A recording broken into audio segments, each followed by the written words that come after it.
नमस्कार दोस्तों, स्वागत है आप सभी का हिंदी सरोज के इस यूट्यूब चैनल पर। और मैं डॉक्टर सुमित गौतम आप सभी का हार्दिक अभिनंदन करता हूं और आशा करता हूं कि आप सब लोग एकदम स्वस्थ होंगे, मस्त होंगे और अपनी तैयारी निरंतर कर रहे होंगे। एकदम मजबूत तैयारी, पुख्ता तैयारी आप कर रहे होंगे।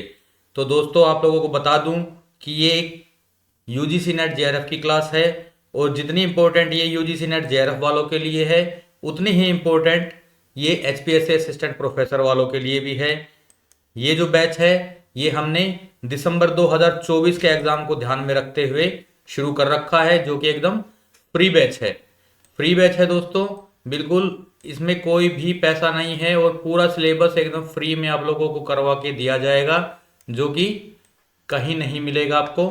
और आपको बताता चलूं कि यूनिट नंबर 7 हम पढ़ रहे थे और इसमें हमने 13 कहानियां कंप्लीट कर ली हैं, जो कि संपूर्ण विश्लेषण के साथ हमने की हैं। समग्र विवेचन उसमें किया गया है। शुरू से लेके अंत तक जितने भी प्रश्न बन सकते हैं सभी प्रश्नों का उत्तर मैंने आप लोगों को दिया है और नोट करवाया है। तो कॉपी पेन लेके बैठ जाइए और नोट्स बनाते चलिए साथ में। यूनिट नंबर 7 की बहुत ही महत्वपूर्ण क्लास है ये। इसमें से 100% प्रश्न पूछा जाता है एग्जाम में। कहानी है उसने कहा था, चंद्रधर शर्मा गुलेरी जी की कहानी, बहुत ही महत्वपूर्ण कहानी है ये। इससे प्रश्न अवश्य पूछा जाता है और जितने भी प्रश्न इस कहानी से बन सकते हैं सबके उत्तर मैं आप लोगों को यहीं नोट करवाऊंगा। तो क्लास में बने रहिए, क्लास को पूरी देखिए ताकि आप लोगों का कोई भी प्रश्न छूटने ना पाए। ये इंफॉर्मेशन आप लोगों के लिए कि चैनल पर प्लेलिस्ट बन चुकी है। यूनिट नंबर 2 हिंदी साहित्य का इतिहास, ये प्लेलिस्ट बन चुकी है। जब आप YouTube पर सर्च करेंगे हिंदी सरोज ऑनलाइन, हिंदी सरोज ऑनलाइन जब आप सर्च करेंगे YouTube पर हिंदी सरोज ऑनलाइन,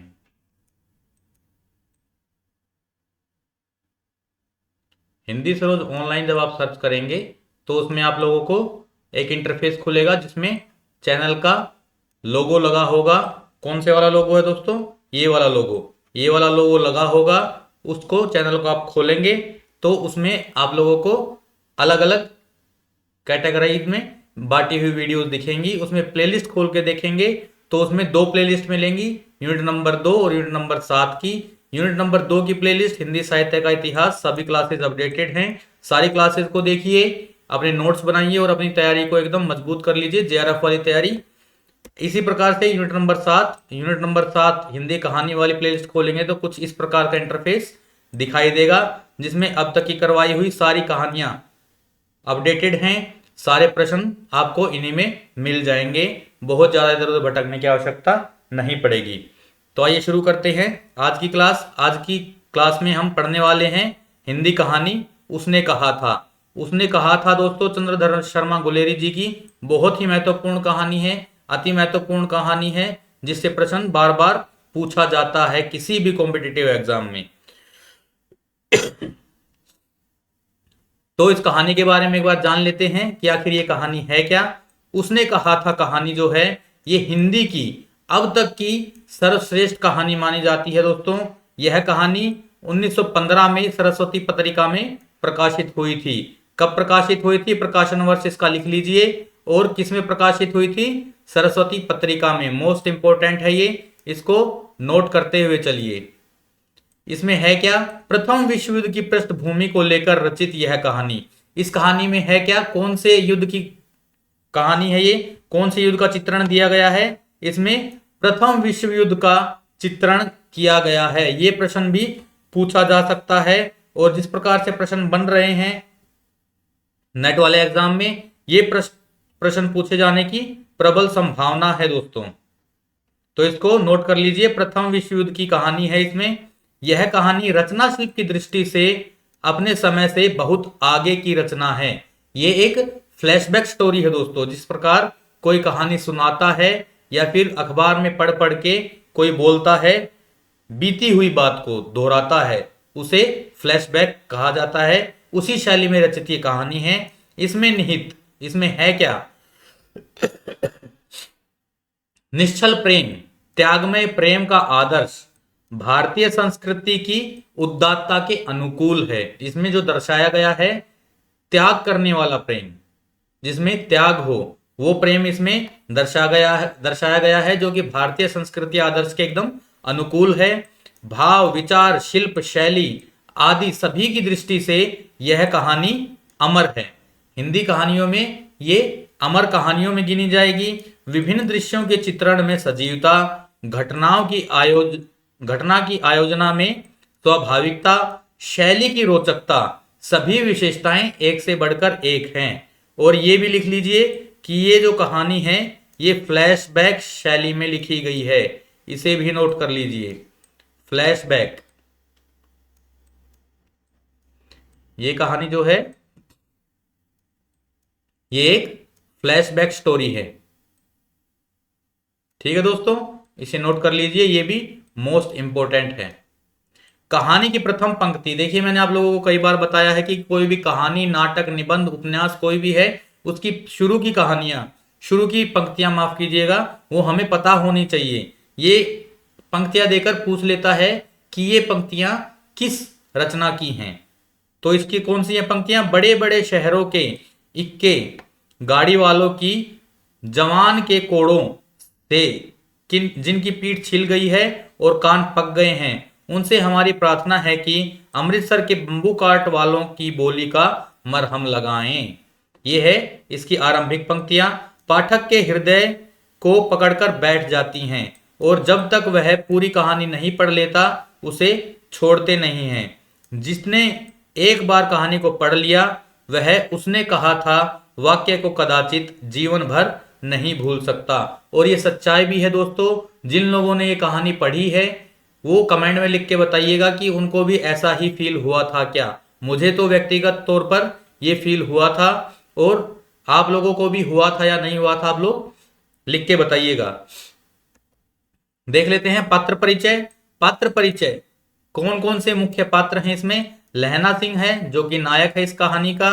सूबेदार हजारा सिंह है जो लहना सिंह का ही बॉस है यहाँ पर, ठीक है, सूबेदार है। और सूबेदार हजारा सिंह की पत्नी का नाम है होरा। ठीक है दोस्तों, ये नोट कर लीजिएगा कि ये हजारा सिंह की पत्नी है।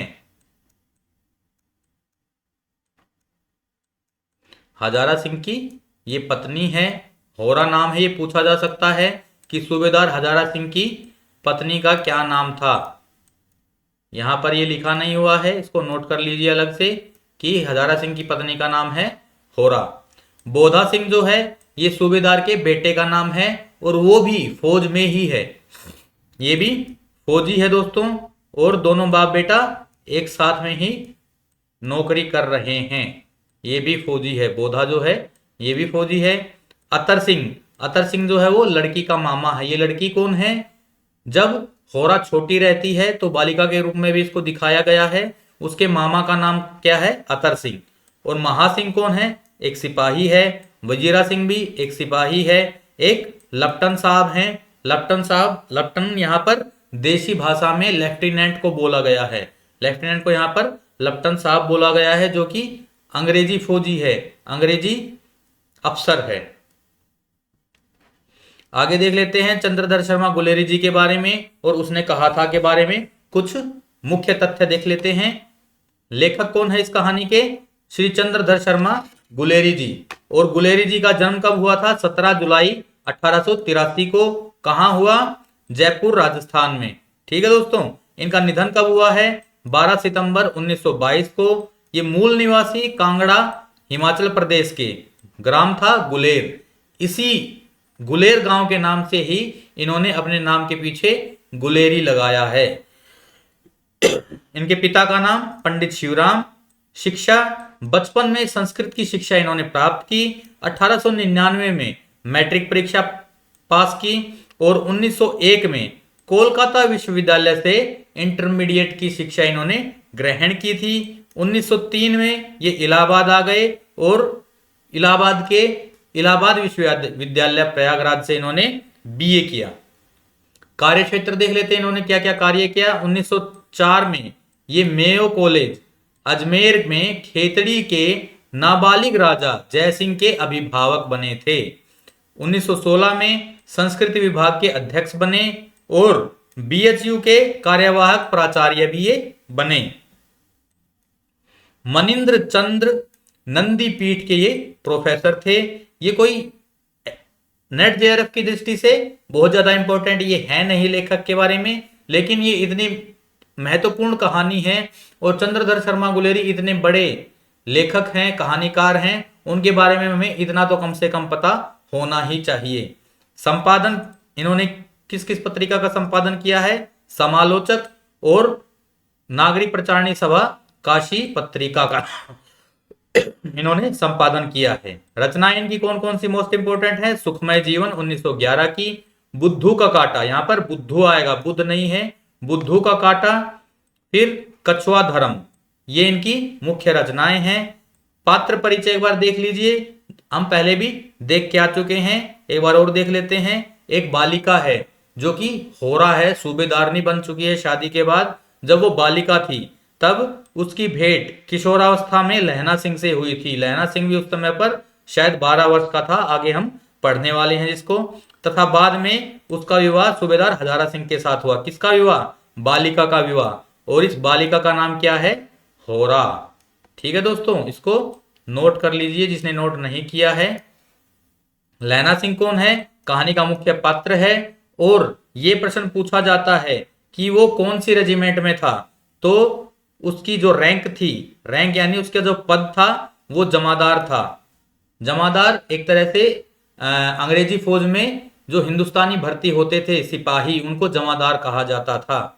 ठीक है दोस्तों, यहाँ पर जमादार का अर्थ झाड़ू लगाने वाले से नहीं है, यहाँ पर जमादार का अर्थ है सिपाही। उस समय पर जो भारतीय फौजी होते थे सबसे नीचे के रैंक के, सिपाही रैंक के, यानी उनको क्या कहा जाता था? जमादार ही कहा जाता था। और ये कौन से रेजिमेंट के थे? 77 सिख राइफल्स में लहना सिंह जी थे। हजारा सिंह कौन है? सूबेदार है, लहना सिंह का ही सूबेदार है वो। बोधा सिंह हजारा सिंह का पुत्र है और वो भी एक फौजी है। लप्टन साहब कौन है? सेना का एक उच्च अधिकारी है, अंग्रेज अधिकारी है वो। वजीरा सिंह कौन है? ये भी एक सैनिक है। कीरत सिंह लहना सिंह का भाई, इसे मोस्ट इंपोर्टेंट लगा लीजिएगा क्योंकि ये गौण पात्र है और ये पात्र पूछा जा सकता है एग्जाम में, नेट जेआरएफ के एग्जाम में पक्का पूछा जा सकता है कि लहना सिंह के भाई का क्या नाम था। या फिर इस प्रकार पूछा जा सकता है कि उसने कहा था कहानी में कीरत सिंह कौन है। इस प्रकार ये पूछा जा सकता है और इसको नोट कर लीजिए, मोस्ट इंपोर्टेंट है। एक और मोस्ट इंपोर्टेंट चीज इसमें क्या है? उसने कहा था कहानी जो है ये 5 भागों में बटी हुई है। कितने भागों में बटी हुई है? 5 भागों में। नोट कर लीजिए, ये मोस्ट इंपोर्टेंट है, ये पूछा जा सकता है। और भाग का नाम देकर भी पूछा जा सकता है। क्या? खंदक का वर्णन कौन से भाग में मिलता है?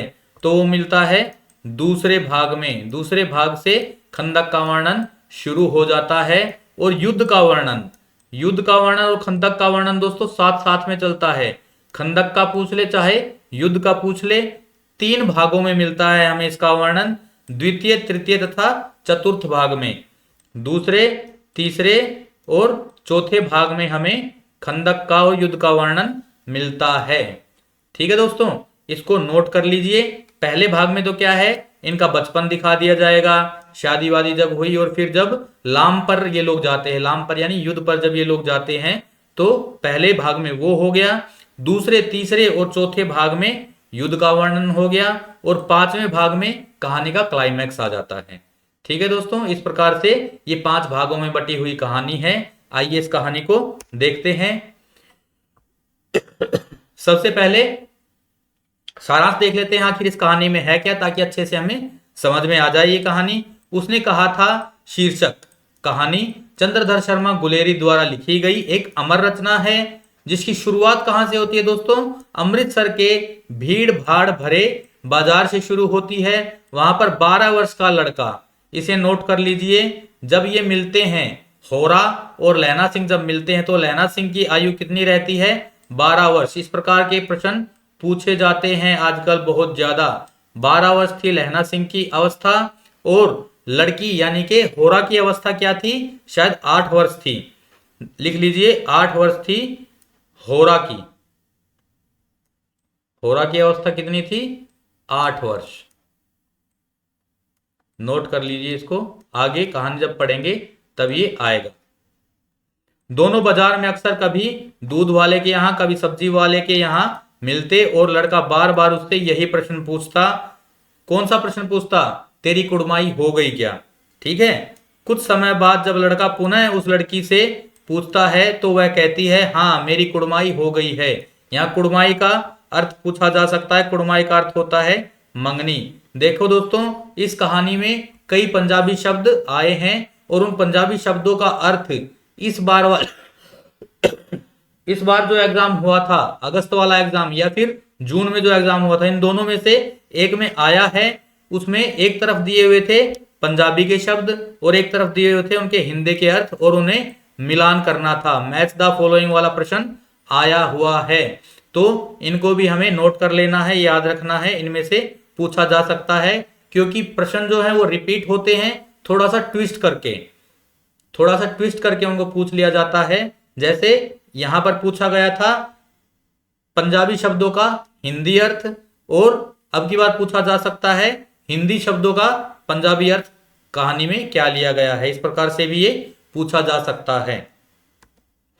अभी देख लेते हैं कहानी, संपूर्ण कहानी हम देखने वाले हैं और मेन जो पॉइंट्स हैं उनको नोट करते हुए चलेंगे। बड़े बड़े शहरों के इक्के गाड़ी वालों की जबान के कोड़ों से, जिनकी पीठ छिल गई है और कान पक गए हैं, उनसे हमारी प्रार्थना है कि अमृतसर के बंबू काट वालों की बोली का मरहम लगावें।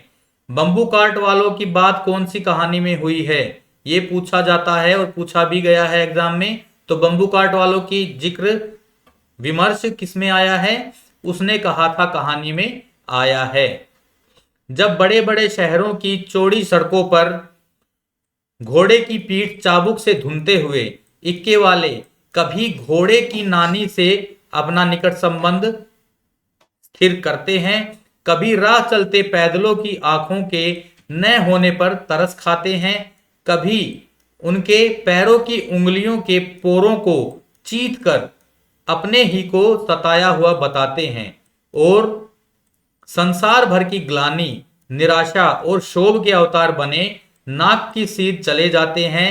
तब अमृतसर में उनकी बिरादरी वाले तंग चक्करदार गलियों में हर एक लड्ढीवाल के लिए ठहर कर सब्र का समुद्र उमड़ा कर, बचो खालसा जी, हटो भाई जी, ठहरना भाई, आने दो लाला, हटो बादशाह, कहते हुए सफेद फेटों, खच्चरों और बतक्कों, गन्ने और खोमचे वाले भारे वाले के जंगल में से राह खेते हैं। क्या मजाल है कि जी और साहब बिना सुने किसी को हटना पड़े।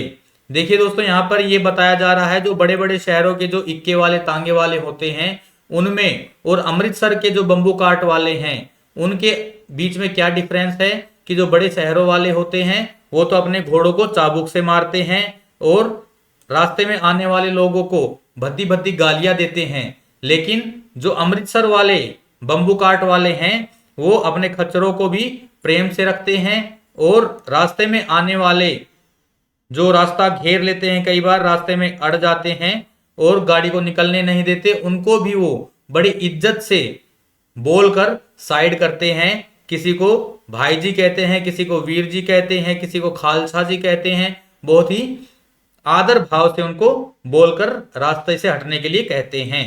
यह बात नहीं कि उनकी जीभ चलती नहीं, पर मीठी छुरी की तरह महीन मार करती हुई यदि कोई बुढ़िया बार बार चितौनी देने पर भी लीक से नहीं हटती, तो उनकी बचनावली के ये नमूने, हट जा जीने जोगिया, हट जा कर्मा वालिए, हट जा पुत्ता प्यारिए, बच जा लंबी वालिए, समष्टि में इनके अर्थ हैं। क्या है इनके अर्थ, नोट करते हुए चलिए। ये जितने भी पंजाबी के शब्द आए हैं इनका अर्थ दिया गया है। सबसे पहले इसको लिख लीजिए चितौनी। चितौनी का क्या अर्थ है दोस्तों, चितौनी का अर्थ है चेतावनी। चितौनी का अर्थ है दोस्तों चेतावनी, नोट करते चलिए साथ में। अब आगे ये जो है हट जा जीने जोगिए, जीने जोगिए यानी कि जो जीने के योग्य हो, जीने जोगिए जीने के योग्य। हट जा कर्मा वालिए यानी कि तू बहुत भाग्य वाली है, सामने से हट जा। हट जा पुत्ता पुत्ता प्यारिये कि तू अपने पुत्रों की प्यारी है, अपने बेटों की प्यारी है, तू आगे से हट जा। बच जा लंबी वाली है यानी कि तेरी बहुत लंबी उम्र है, तू सामने से हट जा। इस प्रकार से वो लोग कहना चाहते हैं, बड़े प्यार से उनको आगे से हटाते हैं। ये देखिए एक एक लाइन का इसमें अर्थ दिया गया है।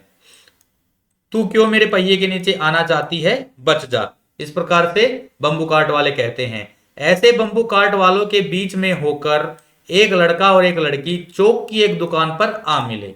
यहां से हमारे नायक और नायिका वो मिलते हैं एक दुकान पर। उसके बालों और इसके ढीले सूथने से जान पड़ता है कि दोनों सिख हैं। वह अपने मामा के केश धोने के लिए दही लेने आया था।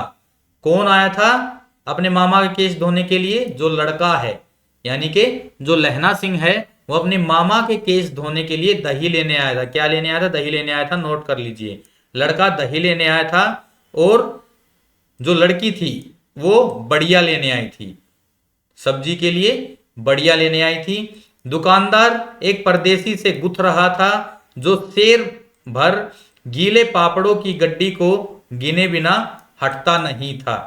तो जो दुकानदार था वो एक परदेसी से बहसबाजी कर रहा था। तेरे घर कहाँ है? मगरे में। पूछता है कि तेरा घर कहाँ है, तो लड़की जवाब देती है मगरे में। मगरे गांव का नाम है, नोट कर लीजिए इसको भी, ये पूछा जा सकता है। और तेरे लड़की पूछती है लड़के से कि तेरा घर कहाँ है, तो वो कहता है मांझे में। यहां कहाँ रहती है? तुम कहाँ रहती हो? अतर सिंह की बैठक में, वे मेरे मामा हैं। ठीक है दोस्तों, अतर सिंह जो है वो होरा के मामा का नाम है, हम पात्र परिचय में देखकर आ चुके हैं। मैं भी मामा के यहाँ आया हूं, उनका घर गुरु बाजार में है। लहना सिंह के मामा का घर कहाँ था? गुरु बाजार में था। नोट कर लीजिए, ये सब मोस्ट इंपोर्टेंट चीजें हैं जो मैं राउंड करता जा रहा हूं। इतने में दुकानदार निपटा और इनका सौदा देने लगा। सौदा लेकर दोनों साथ साथ चले। कुछ दूर जाकर लड़के ने मुस्कुराकर पूछा, लड़के ने क्या पूछा? तेरी कुड़माई हो गई? कुड़माई का अर्थ होता है दोस्तों सगाई। नोट कर लीजिए, कुड़माई का अर्थ होता है सगाई, और ये पूछा जा चुका है एग्जाम में, मोस्ट इंपोर्टेंट है। इस पर लड़की कुछ आंखें चढ़ाकर धत कहकर दौड़ गई और लड़का मुंह देखता रह गया। दूसरे तीसरे दिन सब्जी वाले के यहाँ, दूध वाले के यहाँ अकस्मात दोनों मिल जाते। महीना भर यही हाल रहा। 2-3 बार लड़के ने फिर पूछा, तेरी कुड़माई हो गई? और उत्तर में वही धत मिला। एक दिन जब फिर लड़के ने वैसी ही हंसी में चिढ़ाने के लिए पूछा, तो लड़की ने कहा, लड़के की संभावना के विरुद्ध में वो बोली, क्या बोली? हाँ, हो गई। तो लड़के ने पूछा, कब? कल। देखते नहीं, यह मेरा रेशम से कढ़ा हुआ सालू। लड़की भाग गई। लड़के ने घर की राह ली। रास्ते में एक लड़के को मोरी में ढकेल दिया। अब वो क्रोधित हो गया था इस बात पर, वो लड़की का मजाक उड़ा रहा था, लेकिन उल्टे लड़की ही उसको मजाक बनाकर चली गई, तो वो थोड़ा गुस्से में था और रास्ते में उसने एक दूसरे लड़के को धकेल दिया और मोरी में। मोरी का अर्थ होता है दोस्तों नाली। नोट कर लेना, नाली। ये भी पूछे जाने लायक शब्द है, पूछा जा सकता है। नाली में धकेल दिया।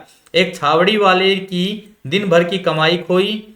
एक कुत्ते को पत्थर मारा और एक गोभी वाले के ठेले में दूध उड़ेल दिया। सामने नहाकर आती हुई किसी वैष्णवी से टकरा कर अंधे की उपाधि पाई। तब कहीं जाकर वो घर पहुंचा। यानी कि वो इतना परेशान हो गया था, इतना चिढ़ा हुआ अपने आप को महसूस कर रहा था कि इतने सारे लोगों से वो फंसता हुआ घर पहुंचा है। अभी दूसरा भाग शुरू होता है कहानी का। ये पहला भाग था, पहला भाग खत्म हो गया, दूसरा का भाग शुरू होता है। राम राम, यह भी कोई लड़ाई है। दिन रात खंदकों में बैठे हड्डियां अकड़ जाती हैं। खंदक क्या होते हैं? बहुत गहरे गहरे गड्ढे होते हैं जहां पर फौजी छुपकर बैठते हैं। आजकल वो पक्के बंकर बनने लग गए हैं, लेकिन उस समय पर वो कच्चे होते थे और उसको खंदक कहते थे। लुधियाना में 10 गुना जाड़ा और मेह और बर्फ ऊपर से। ये लुधियाना का जिक्र आया है, यहां पर नोट कर लीजिएगा कि शहर का जिक्र हुआ है लुधियाना। लहना सिंह जिक्र कर रहा है यानी कि वो लुधियाना का था। लुधियाना से 10 गुना जाड़ा था और बर्फ यहां पर बहुत ज्यादा थी। पिंडलियों तक कीचड़ में धंसे हुए हैं, जमीन कहीं दिखती नहीं। घंटे 2 घंटे में कान के पर्दे फाड़ने वाले धमाके के साथ सारी खंदक हिल जाती है और 100 गज धरती उछल पड़ती है। इस गैबी गोले से बचे तो कोई लड़े। नगरकोट का जलजला सुना था। कहां का जलजला सुना था? नगरकोट का। नगरकोट शहर का भी नाम आया है। यहां दिन में 25 जलजले होते हैं। जो कहीं खंदक से बाहर साफा या कोहनी निकल गई तो चटाक से गोली लगती है। न मालूम बेईमान मिट्टी में लेटे हुए हैं या घास की पत्तियों में छिपे रहते हैं। ये दुश्मनों की बात कर रहा है। लहना सिंह और 3 दिन हैं, 4 तो खंदक में बीत ही गए, परसों रिलीफ आ जाएगी। यहां पर क्या जिक्र हुआ है कि 3 दिन बचे हुए हैं, 4 दिन उन्होंने खंदक में बिता चुके हैं। यानी खंदक में कुल कितने दिन बिताने थे उनको? 7 दिन बिताने थे। नोट कर लीजिए, ये पूछा जा सकता है इस प्रकार से कि खंदक में लहना सिंह को कितने दिन बिताने थे? 7 दिन। और फिर 7 दिन की छुट्टी, यानी कि 7 दिन वो खंदक में रहते थे और 7 दिन अपने बेस में चले जाते थे। अपने हाथों झटका करेंगे और पेट भर खाकर सो रहेंगे उसी फिरंगी मैम के बाग में। मखमल का सा हरा घास है, फल और दूध की वर्षा कर देती है। लाख कहते हैं, दाम नहीं लेती। कहती है तुम राजा हो, मेरे मुल्क को बचाने आए हो। यानी कि जिस अंग्रेजी मेम के बाग में वो रहते हैं उनकी बहुत आव भगत करती है और उनको कहती है कि तुम राजा हो, तुम मेरे मुल्क को बचाने आए हो। ये पहले विश्व युद्ध की बात है दोस्तों। 4 दिन तक एक पलक नींद नहीं मिली। बिना फेरे घोड़ा बिगड़ता है और बिना लड़े सिपाही। मुझे तो संगीन चढ़ाकर मार्च का हुक्म मिल जाए, फिर 7 जर्मनों को अकेला मारकर न लौटूं तो मुझे दरबार साहब की देहली पर मत्था टेकना नसीब ना हो। तो कौन से गुरुद्वारे की बात हुई है? यहां पर दरबार साहब की बात हुई है, नोट करते चलिएगा। पाजी कहीं के कलों के घोड़े संगीन देखते ही मुंह फाड़ देते हैं और पैर पकड़ने लगते हैं। यूं अंधेरे में 30-30 मन का गोला फेंकते हैं। उस दिन धावा किया था, 4 मील तक एक जर्मन नहीं छोड़ा था। पीछे जनरल ने हट जाने का कमान दिया, नहीं तो। यहां पर दर्शाया गया है कि वो अपनी बहादुरी के किस्से सुना रहा है। नहीं तो सीधे बर्लिन पहुंच जाते। क्यों? सूबेदार हजारा सिंह ने मुस्कुराकर कहा, लड़ाई के मामले जमादार या नायक के चलाए नहीं चलते। बड़े अफसर दूर की सोचते हैं। 300 मील का सामना है, एक तरफ बढ़ गए तो क्या होगा? सूबेदार जी सच है, लहना सिंह बोला, पर करें क्या? हड्डियों में तो जाड़ा धस गया है, सूर्य निकलता नहीं और खाई में दोनों तरफ से चंबे की बावलियों कैसे सोते झर रहे हैं। एक धावा हो जाए तो गर्मी आ जाए। यहाँ पे चंबा का भी जिक्र हुआ है कि चंबा की बावलियों में जैसे ठंडी ठंडी हवाएं आती हैं, एकदम चिल्ड हवाएं आती हैं, उस प्रकार से यहाँ पर भी सोते झर आ रहे हैं। उद्मी उठ सिगड़ी में कोले डाल। वजीरा तुम 4 जने बाल्टियां लेकर खाई का पानी बाहर फेंको। महासिंह शाम हो गई है, खाई के दरवाजे का पहरा बदल ले। यह कहते हुए सूबेदार सारी खंदक में चक्कर लगाने लगे। वजीरा सिंह पलटन का विदूषक था। विदूषक कौन होता है? मजाकिया, जो मजाक करने वाला होता है, यानी कि कॉमेडियन। वहां पर कॉमेडियन को जो है नाटक में विदूषक ही कहा जाता है दोस्तों। जब हम नाटकों वाली पढ़ेंगे सीरीज तो उसमें हम देखेंगे। बाल्टी में गंदला पानी भरकर खाई के बाहर फेंकता हुआ बोला, मैं पाधा बन गया हूं, करो जर्मनी की बादशाह का तर्पण।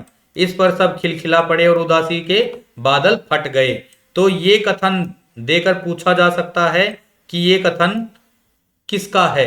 तो ये कथन जो है वजीरा सिंह का है। नोट कर लीजिए, ये वजीरा सिंह का कथन मोस्ट इंपोर्टेंट, इसको मान के चलिएगा, ये पूछा जा सकता है एग्जाम में। वजीरा सिंह का कथन है ये कि मैं पाधा बन गया हूं, करो जर्मनी के बादशाह का तर्पण। ठीक है दोस्तों, इसे नोट कर लीजिए। लहना सिंह ने दूसरी बाल्टी भरकर उसके हाथ में देकर कहा, अपनी बाड़ी के खरबूजों में पानी दो, ऐसा खाद का पानी पंजाब भर में नहीं मिलेगा। हाँ, देश क्या है, स्वर्ग है। मैं तो लड़ाई के बाद सरकार से 10 गुना जमीन यहां मांग लूंगा और फलों के बूटे लगाऊंगा। लाड़ी होरो को भी यहां बुला लोगे, या वही दूध पिलाने वाली फिरंगी मैम? चुप कर, यहां वालों को शर्म नहीं। देश देश की चाल है, आज तक मैं उसे समझ न सका कि सिख तंबाकू नहीं पीते, वह सिगरेट देने में हट करती है, होठों में लगाना चाहती है और मैं पीछे हटता हूं तो समझती है कि राजा बुरा मान गया, अब मेरे मुल्क के लिए लड़ेगा नहीं। अच्छा, अब बोधा सिंह कैसा है? अच्छा है, जैसे मैं जानता ही न हूं। रात भर तुम अपने कंबल उसे उड़ाते हो और आप सिगड़ी के सहारे गुजर करते हो, उसके पहरे पर आप पहरा दे आते हो, अपने सूखे लकड़ी के तख्तों पर उसे सुलाते हो, आप कीचड़ में पड़े रहते हो, कहीं तुम न मांदे पड़ जाना। जाड़ा क्या है, मौत है, और निमोनिया से मरने वालों को मुरब्बे नहीं मिला करते। यानी कि अपनी सेहत का ख्याल तुम्हें खुद ही रखना है, अगर मर गए तो यहां पर कोई पूछने वाला नहीं है। मेरा डर मत करो, मैं तो बुलेल की खड़ के किनारे मरूंगा। भाई कीरत सिंह की गोदी पर मेरा सिर होगा और मेरे हाथ के लगाए हुए आंगन के आम की पेड़ की छाया होगी। कीरत सिंह किसके भाई का नाम है? लहना सिंह के भाई का नाम है दोस्तों, नोट कर लीजिए। ये कौन है? ये लहना सिंह का भाई है। लहना सिंह के भाई का नाम कीरत सिंह है और ये मोस्ट इंपोर्टेंट है, ये पूछा जा सकता है एग्जाम में। लहना सिंह का भाई है कीरत सिंह, नोट कर लीजिए इसको, ये मोस्ट इंपोर्टेंट है। समझ में आ रहा होगा, ये लहना सिंह का भाई है कीरत सिंह। वजीरा सिंह ने त्योरी चढ़ाकर कहा, क्या मरने मारने की बात लगाई है? मरे जर्मन और तुरक। हाँ भाइयों, कैसे? दिल्ली शहर ते पिशोर नु जान दिए, कर लेना लोंगा दा बपार मड़िए। कर लेना नाड़े दा सौदा अड़िए, ओए लाना चटाका कदुए नू, कद्दू बनाया वे मजेदार गोरिये, हुण लाना चटाका कदुए नू। ये कौन गाता है? ये गीत कौन गाता है दोस्तों? ये वजीरा सिंह गाता है, इसको याद रखिएगा। ये पूछा जा सकता है कि उसने कहा था कहानी में, ये गीत किसने गाया है। कौन जानता था कि दाढ़ियों वाले घरबारी सिख ऐसे लुच्चों का गीत गाएंगे, पर सारी खंदक इस गीत से गूंज उठी और सिपाही फिर ताजा हो गए, मानो 4 दिन से सोते और मौज ही करते रहे हों। यहाँ पर दूसरा पार्ट खत्म हो जाता है और तीसरा पार्ट शुरू होता है कहानी का तीसरा भाग। दोपहर रात गई है, अंधेरा है, सन्नाटा छाया हुआ है।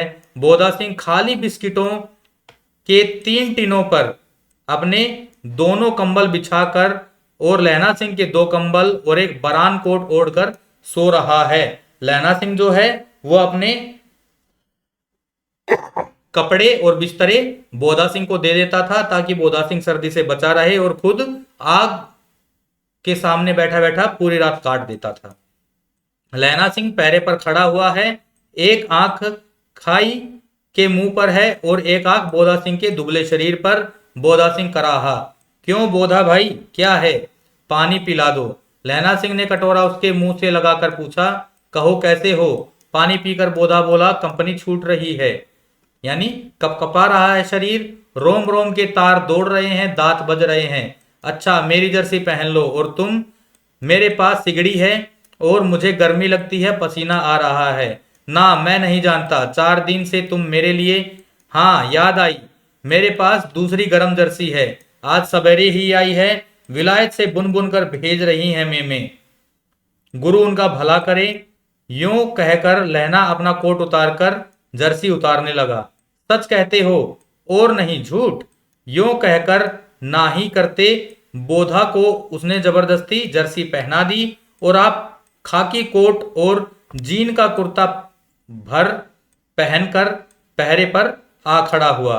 मेम की जर्सी की कथा केवल कथा थी, यानी कि ये जो झूठ बोला था उसने ताकि बोधा सिंह उससे जर्सी लेने में आनाकानी ना करे, क्योंकि बोधा सिंह को बुखार था, वो बहुत बीमार था, उसके शरीर को ज्यादा जरूरत थी गर्माहट की बजाय लहना सिंह के। और वैसे भी लहना सिंह तो प्रोमिस करके आया हुआ था सूबेदारनी को, आगे हम पढ़ने वाले हैं। आधा घंटा बीता, इतने में खाई के मुंह से आवाज आई, सूबेदार हजारा सिंह। कौन? लपटन साहब, हुक्म हुजूर, कहकर सूबेदार तन कर फौजी सलाम करके सामने हुआ। देखो इसी दम धावा करना होगा। मील भर की दूरी पर पूरब के कोने में एक जर्मन खाई है जिसमें 50 से ज्यादा जर्मन नहीं है। इन पेड़ों के नीचे नीचे 2 खेत काट कर रास्ता है, 3-4 घुमाव है, जहां मोड़ है वहां 15 जवान खड़े कर आया हूं। तुम यहां 10 आदमी छोड़कर सब के सब साथ ले जाकर उनसे जा मिलो, खंदक छीन कर। जब तक दूसरा हुक्म ना मिले डटे रहो, हम यहां रहेगा। जो हुक्म। चुपचाप सब तैयार हो गए।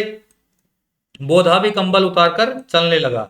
तब लहना सिंह ने उसे रोका। लहना सिंह आगे हुआ तो बोधा के बाप सूबेदार ने उंगली से बोधा की ओर इशारा किया। लहना सिंह समझकर चुप हुआ। पीछे 10 आदमी कौन रहे, इस पर बड़ी हुज्जत हुई। कोई रहना ही नहीं चाहता था। समझा बुझाकर सूबेदार ने मार्च किया। लपटन साहब लहना सिंह की सिगड़ी के पास मुंह फेर कर खड़े हो गए और जेब से सिगरेट निकालकर सुलगाने लगे। 10 मिनट बाद उन्होंने लहना की ओर हाथ बढ़ाकर कहा, लो तुम भी पियो। आंख मारते मारते लहना सब समझ गया। मुंह का भाव छिपाकर बोला, लाओ लपटन साहब। हाथ आगे करते ही उसने सिगड़ी के उजाले में साहब का मुंह देखा, बाल देखे, तब उसका माथा ठनका। लपटन साहब के पट्टियों वाले बाल एक दिन में कहां उड़ गए और उनकी जगह कैदियों के बाल कहां से आ गए। शायद साहब शराब पिए हुए हैं और उन्हें बाल कटवाने का मौका मिल गया है। लहना सिंह ने जांचना चाहा। लपटन साहब 5 वर्ष से उसके रेजिमेंट में थे। लपटन साहब कितने समय से थे उसके रेजिमेंट में? 5 वर्ष से। मोस्ट इंपोर्टेंट है, नोट कर लीजिएगा। क्यों साहब? हम लोग हिंदुस्तान कब जाएंगे? लड़ाई खत्म होने पर। क्यों? क्या यह देश पसंद नहीं? नहीं साहब, शिकार के वे मजे यहाँ कहाँ। याद है पारसाल नकली लड़ाई के पीछे हम आप जगाधरी जिले में शिकार करने गए थे। कौन से जिले में शिकार करने गए थे ये लोग? जगाधरी जिले में। नोट कर लीजिएगा, इंपोर्टेंट है ये। हाँ हाँ, वहीं जब आप खोते पर सवार थे और आपका खानसामा अब्दुल्ला रास्ते के एक मंदिर में जल चढ़ाने को रह गया था। बेशक पाजी कहीं का। सामने से वह नील गाय निकली कि ऐसी बड़ी मैंने कभी न देखी थी, और आपकी एक गोली कंधे में लगी और पुट्ठे में निकली। ऐसे अफसर के साथ शिकार खेलने में मजा है। क्यों साहब? शिमला से तैयार होकर उस नील गाय का सिर आ गया था न? आपने कहा था कि रेजिमेंट की मैस में लगाएंगे। कौन सी मैस से आया था? शिमले से आया था वो। हाँ, पर मैंने वह विलायत भेज दिया। ऐसे बड़े बड़े सींग 2-2 फुट के तो होंगे।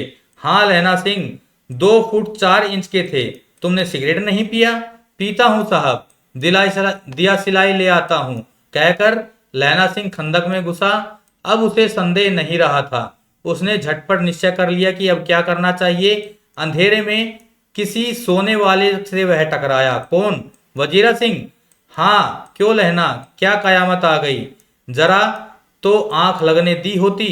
और यहाँ पर तीसरा भाग समाप्त हो जाता है। भाग नंबर 3 समाप्त हुआ यहाँ पर और भाग नंबर 4 शुरू होता है। भाग नंबर 4 में क्या है, होश में आओ कयामत आई है और लप्टन साहब की वर्दी पहनकर आई है। ठीक है दोस्तों, लहना सिंह और वजीरा सिंह के बीच में ये वार्तालाप हो रहा है। क्या लप्टन साहब या तो मारे गए हैं या कैद हो गए हैं, उनकी वर्दी पहनकर कोई जर्मन आया है। सूबेदार ने इनका मुंह नहीं देखा, मैंने देखा और बातें की हैं। सोहरा साफ उर्दू बोलता है पर किताबी उर्दू, और मुझे सिगरेट पीने को दिया तो अब मारे गए, धोखा है। सूबेदार होरा कीचड़ में चक्कर काटते फिरेंगे और यहां खाई पर धावा होगा।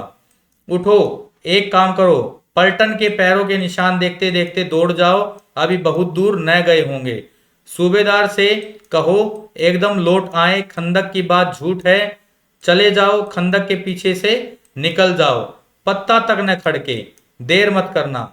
हुक्म तो यह है कि यहीं ऐसी तैसी हुक्म की, मेरा हुक्म, जमादार लहना सिंह जो इस वक्त यहाँ सबसे बड़ा अफसर है, उसका हुक्म है। मैं लप्टन साहब की खबर लेता हूं, पर यहां तुम 8 हैं, 8 नहीं 10 लाख, एक एक अकालिया सिख 1.25 लाख के बराबर होता है। चले जाओ। लौटकर खाए के मुहाने पर लहना सिंह दीवार से चिपक गया। उसने देखा कि लप्टन साहब ने जेब से बेल के बराबर 3 गोले निकाले, तीनों को जगह जगह खंदक की दीवारों में घुसेड़ दिया और तीनों में एक तार सा बांध दिया। तार के आगे एक सूत की गुत्थी थी जिसे सिगड़ी के पास रखा। बाहर की तरफ जाकर एक दियासलाई जलाकर गुत्थी पर रखने। इतने में बिजली की तरह दोनों हाथों से उल्टी बंदूक को उठाकर लहना सिंह ने साहब की कोहनी पर तान कर दे मारा। धमाके के साथ साहब के हाथ की दियासलाई गिर पड़ी। लहना सिंह ने एक कुंदा साहब की गर्दन पर मारा और साहब आंख मीन गोट, ये क्या है, ओ माई गॉड को उन्होंने अपनी देशी भाषा में लिखा है, जैसा उनको समझ आया अंग्रेजी, आंख मीन गोड कहते हुए चित हो गए। लहना सिंह ने तीनों गोले बीन कर खंदक के बाहर फेंके और साहब को घसीट कर सिगड़ी के पास लेटाया। जेबों की तलाशी ली, 3-4 लिफाफे और एक डायरी निकालकर उन्हें अपनी जेब के हवाले किया। साहब की मूर्छा हटी। लहना सिंह हंसकर बोला, क्यों लप्टन साहब, मिजाज कैसा है? आज मैंने बहुत बातें सीखी। यह सीखा कि सिख सिगरेट पीते हैं, यह सीखा कि जगाधरी के जिले में नीलगाय होती हैं और उनके 2 फुट 4 इंच के सींग होते हैं, यह सीखा कि मुसलमान खानसामा मूर्तियों पर जल चढ़ाते हैं और लप्टन साहब खोते पर चढ़ते हैं। पर यह तो कहो, ऐसी साफ उर्दू कहां से सीख आए? हमारे लप्टन साहब तो बिन डेम के 5 लफ्ज भी नहीं बोला करते थे। लहना ने पतलून के जेबों की तलाशी नहीं ली थी। साहब ने मानो जाड़े से बचने के लिए दोनों हाथ जेब में डाले। लहना सिंह कहता गया, चालाक तो बड़े हो, पर मांझे का लहना इतने बरस लप्टन साहब के साथ रहा है, उसे चकमा देने के लिए 4 आंखें चाहिए। 3 महीने हुए, एक तुर्की मौलवी मेरे गांव में आया था, औरतों को बच्चा होने के तबीज बांटता था और बच्चों को दवाई देता था।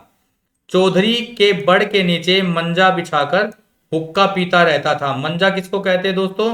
मंजा कहते हैं खाट को, चारपाई को। नोट कर लीजिएगा, आने लायक है ये भी प्रश्न। और कहता था कि जर्मनी वाले बड़े पंडित हैं, वेद पढ़ पढ़कर उसमें से विमान चलाने की विद्या जान गए हैं, गो को नहीं मारते, हिंदुस्तान में आ जाएंगे तो गो हत्या बंद कर देंगे।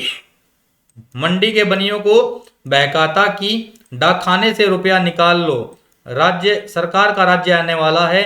डाक बाबू पोलू राम भी डर गया था। ये गौण पात्र, यहाँ पर एक नाम आया है डाक बाबू पोलू राम का, नोट कर लीजिए। गौण पात्र आजकल पूछे जा रहे हैं नेट के एग्जाम में। मैंने मुल्ला जी की दाढ़ी मूड़ दी थी और गांव के बाहर निकाल कर कहा था कि जो मेरे गांव में अब पैर रखा तो साहब की जेब में से पिस्तौल चला और लहना सिंह की जांग में गोली लगी। लहना सिंह के कहां गोली लगी थी? जांग में गोली लगी थी। इधर लहना सिंह की हेनरी मार्टिन जो है एक गन का नाम होता है, एक गन का नाम होता है हेनरी मार्टिन, जिसके 2 फायर किए गए, 2 गोलियां चलाई लहना सिंह ने और साहब की कपाल क्रिया कर दी, यानी कि उसे मौत के घाट उतार दिया। धड़ाका सुनकर सब दौड़ आए। बोधा चिल्लाया, क्या है? लहना सिंह ने उसे यह कहकर सुला दिया कि एक हड़का हुआ कुत्ता आया था और मार दिया, और औरों से सब हाल कह दिया। औरों को सच्चाई बता दी, लेकिन बोधा सिंह जो बीमार था, जो बहुत कमजोर था, उसको उसने सच्चाई नहीं बताई कि ये कहीं सुनकर और ज्यादा बीमार ना हो जाए। सब बंदूकें लेकर तैयार हो गए। लहना ने साफा फाड़ कर घाव के दोनों तरफ पट्टियां कसकर बांधी। घाव मांस में ही था। पट्टियों के कसने से लहू निकलना बंद हो गया। इतने में 70 जर्मन चिल्लाकर खाई में कूद पड़े। कितने जर्मन आए थे दोस्तों? 70 जर्मन आए थे, नोट कर लीजिए। सिखों की बंदूकों की बाढ़ ने पहले धावे को रोका, दूसरे को रोका, पर यहां थे 8। लहना सिंह तक तक कर मार रहा था, वह खड़ा था और लेटे हुए था, और वे 70। अपने मुर्दा भाइयों के शरीर पर चढ़कर जर्मन आगे घुसे आते थे। थोड़े से मिनटों में वे अचानक आवाज आई। क्या आवाज आई? वाहे गुरु जी की फतेह, वाहे गुरु जी का खालसा। और धड़ाधड़ बंदूकों ने के फायर जर्मन की पीठों पर पड़ने लगे। ऐन मौके पर जर्मन 2 चक्की के पाटों के बीच में आ गए। पीछे से सूबेदार हजारा सिंह के जवान आग बरसाते थे और सामने लहना सिंह के साथियों के संगीन चल रहे थे। पास आने पर पीछे वालों ने भी संगीन पिरोना शुरू कर दिया। एक किलकारी और अकाल सिखा दी फौज आई। वाहे गुरु जी दी फतेह, वाहे गुरु जी दा खालसा। सत श्री अकाल पुरख। और लड़ाई खत्म हो गई। 63 जर्मन या तो खेत रहे थे या करा रहे थे। कितने जर्मनों को उन्होंने मारा? 63 जर्मनों को। या तो वो मर गए थे या करा रहे थे। 63 की हालत गंभीर थी। सिखों में 15 के प्राण गए। कितने सिख कितने मारे गए हमारे? 15 मारे गए दोस्तों। सूबेदार के दाहिने कंधे में गोली आर पार निकल गई। लहना सिंह की पसली में एक गोली लगी। उसने घाव को खंदक की गीली मिट्टी से पूर लिया और बाकी का साफा कसकर कमर की तरह लपेट लिया। किसी को खबर न हुई कि लहना को दूसरा घाव भारी घाव लगा है। लड़ाई के समय चांद निकल आया था, ऐसा चांद जिसके प्रकाश से संस्कृत कवियों का दिया हुआ क्षय नाम सार्थक होता है, और हवा ऐसी चली कि जैसे बाण भट्ट की भाषा में दंत वीणोपदेशाचार्य कहलाती। वजीरा सिंह कह रहा था कि कैसे मन मन भर फ्रांस की भूमि में मेरे बूटों से चिपक रही थी जब मैं दौड़ा दौड़ा सूबेदार के पीछे गया था। सूबेदार लहना सिंह से सारा हाल सुन और कागजात पाकर वे उसकी तुरंत बुद्धि को सराह रहे थे और कह रहे थे कि तू न होता तो आज सब मारे जाते, यानी कि वो भी बचकर वापस आ गए थे। इस लड़ाई की आवाज 3 मील दाहिनी ओर की खाई वालों ने सुन ली थी। उन्होंने पीछे टेलीफोन कर दिया था। वहां से झटपट 2 डॉक्टर और 2 बीमार ढोने की गाड़ियां, जो कोई 1.5 घंटे के अंदर अंदर आ पहुंची। फील्ड अस्पताल नजदीक था। सुबह होते होते वहां पहुंच जाएंगे, इसलिए मामूली पट्टी बांधकर एक गाड़ी में घायल लिटाए गए और दूसरी में लाशें रखी गई। तो दोस्तों एम्बुलेंस कितने बजे आई थी? कितनी देर में आई थी? 1.5 घंटे बाद आई थी। नोट कर लीजिएगा, 1.5 घंटे बाद डॉक्टर और एम्बुलेंस आई थी। बोधा सिंह ज्वर में बर्रा रहा था, वह गाड़ी में लिटाया गया। लहना को छोड़कर सूबेदार जाते नहीं थे। यह देख लहना ने कहा, तुम्हें बोधा की कसम है और सूबेदारनी जी की सौगंध है, जो इस गाड़ी में न चले जाओ, और तुम मेरे लिए वहां पहुंचकर गाड़ी भेज देना, और जर्मन मुर्दों के लिए भी तो गाड़ियां आती होंगी। मेरा हाल बुरा नहीं है, देखते नहीं मैं खड़ा हूं। वजीरा सिंह मेरे पास ही है। वो हजारा सिंह को कह रहा है कि आप लोग जाइए और मैं यही रहूंगा। बोधा गाड़ी पर लेट गया, भला आप भी चढ़ जाओ। सुनिए तो सूबेदारनी, होरा को चिट्ठी लिखो तो मेरा मत्था टेकना लिख देना, और जब घर जाओ तो कह देना कि मुझसे जो कहा था वह मैंने कर दिया। गाड़ियां चल पड़ी। सूबेदार ने चढ़ते चढ़ते लहना का हाथ पकड़कर कहा, तैने मेरे और बोधा के प्राण बचाए हैं, लिखना कैसा? साथ ही घर चलेंगे।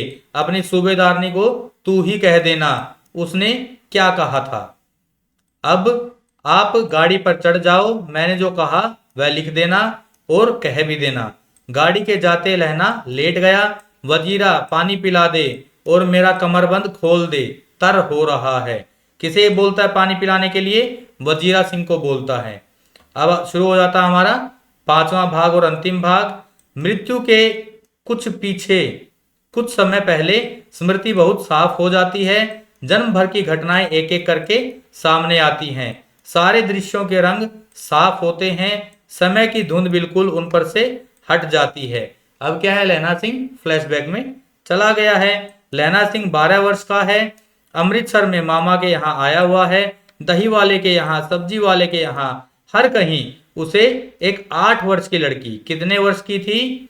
होरा 8 वर्ष की थी, लड़की मिल जाती है। जब वह पूछता है तेरी कुड़माई हो गई, तब धत कहकर वह भाग जाती है।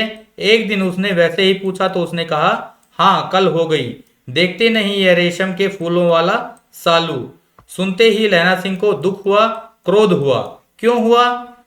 वजीरा सिंह पानी पिला दे। अब वो वापस प्रेजेंट में आ गया और कहता है वजीरा सिंह पानी पिला दे। 25 वर्ष बीत गए। कितने वर्ष बीत गए दोस्तों?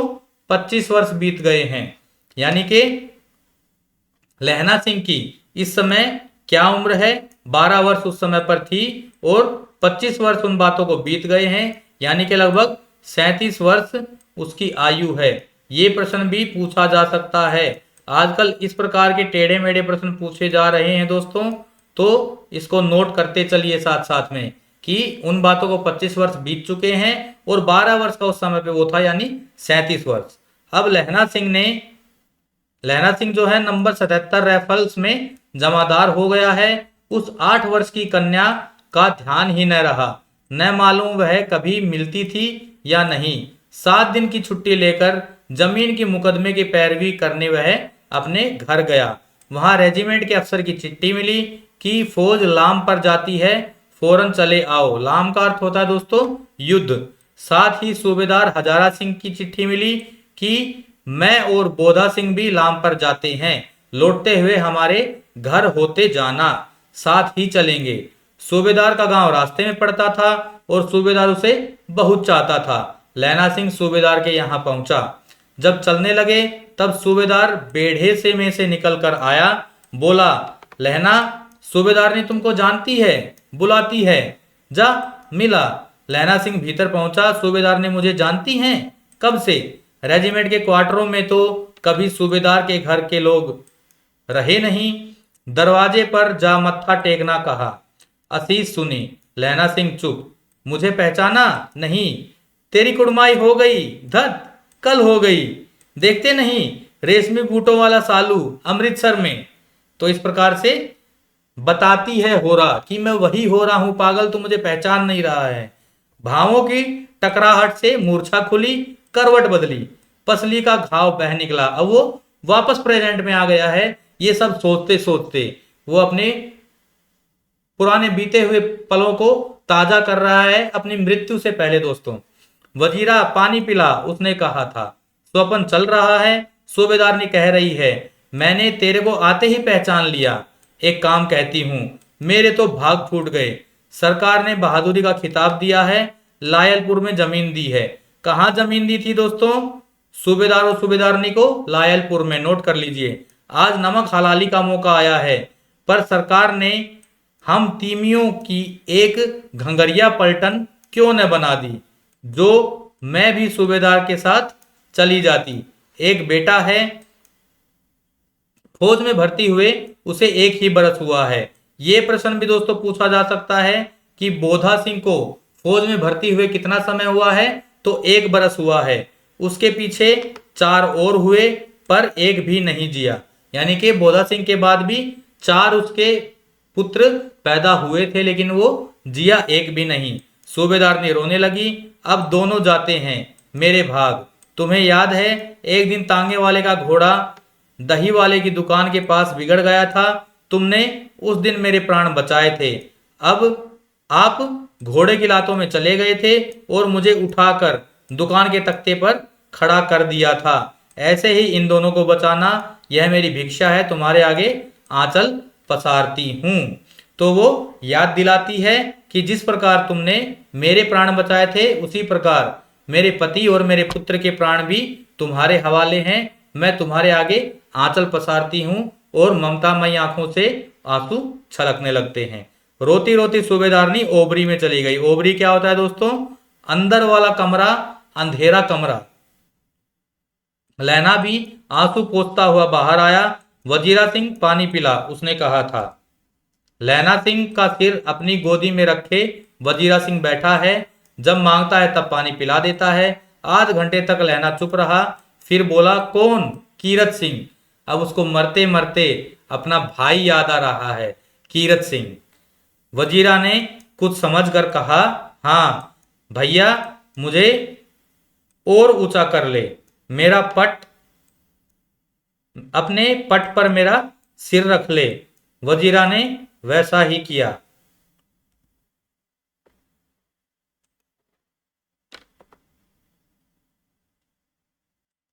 तो दोस्तों यहां पर उसे वजीरा सिंह में अपना भाई कीरत सिंह ही नजर आता है, जैसे वह अपने भाई कीरत सिंह के गोदी में ही दम तोड़ रहा है, जैसा कि उसने पहले भी कहानी में कहा था।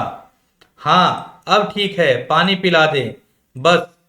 अब के हाड़ में यह आम खूब फलेगा। चाचा भतीजा दोनों यहीं बैठकर आम खाना। जितना बड़ा तेरा भतीजा है उतना ही यह आम है। जिस महीने उसका जन्म हुआ था उसी महीने में मैंने इसे लगाया था। वजीरा सिंह के आंसू टप टप टपक रहे थे। कुछ दिन पीछे लोगों ने अखबारों में पढ़ा, फ्रांस और बेल्जियम 68वीं सूची, मैदान के घावों से मरा नंबर 77 सिख राइफल्स, जमादार लहना सिंह। तो यहाँ पर हमारी ये कहानी उसने कहा था समाप्त होती है दोस्तों। इस कहानी से जितने भी प्रश्न बन सकते थे मैंने आप लोगों को करवा दिए हैं, और आगे भी मैं आप लोगों के लिए इस प्रकार से पूरा समग्र विवेचन कहानियों का और यूनिट नंबर 2 का लाता रहूंगा। आप लोग सपोर्ट बनाए रखिए, चैनल को सब्सक्राइब अवश्य कर दीजिए, वीडियो को लाइक कीजिए और दोस्तों में शेयर अवश्य कीजिए।